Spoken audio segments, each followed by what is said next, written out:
కర్నూలు జిల్లా గూడూరు నగల వ్యాపారిని కిడ్నాప్ చేసిన దుండగులను పోలీసులు అరెస్ట్ చేశారు. నగల వ్యాపారిని తీవ్రంగా కొట్టి డబ్బులు డిమాండ్ చేశారని సీఐ మసూరుద్దీన్ తెలిపారు. ఫోన్ సిగ్నల్ ఆధారంగా కారులో పారిపోతున్న ఇద్దరు కిడ్నాపర్లను అరెస్ట్ చేసినట్టు తెలిపారు. కిడ్నాపర్లకు సహకరించిన మరో వ్యక్తి పరారీలో ఉన్నాడని, అతన్ని పట్టుకుంటే అన్ని విషయాలు తెలుస్తాయన్నారు.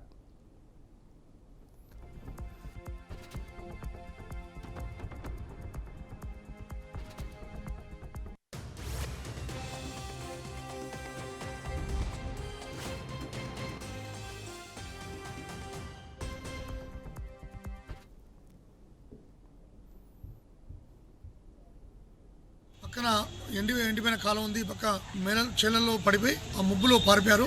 వెంటనే పోలీసు వారు ఆ వ్యక్తిమైన తమ వెంకటేశ్వరను రక్షించడం అయింది. ఫస్ట్ ఎయిడ్ ఆయన చూస్తే ముఖం మీద అంతా వాసింది. ఆయనకు కరెక్ట్ సుమారు 5 గంటలకు చిత్రహింసలు పెట్టారు, కొట్టారు, ఈ రాడుతో కొట్టారు. ఆయనకు ముఖానికి మంకి క్యాప్లు వేసుకుని వాళ్ళు భయపడి చేతులు కట్టేసి ఆయనకు వచ్చేసి తిప్పుతూ ఉండి అన్ని చేశారు. దీంట్లో ఆయన రెస్క్యూ చేశాము, ఫస్ట్ ఎయిడ్ చేసి ఇంటికి పంపించడం జరిగింది.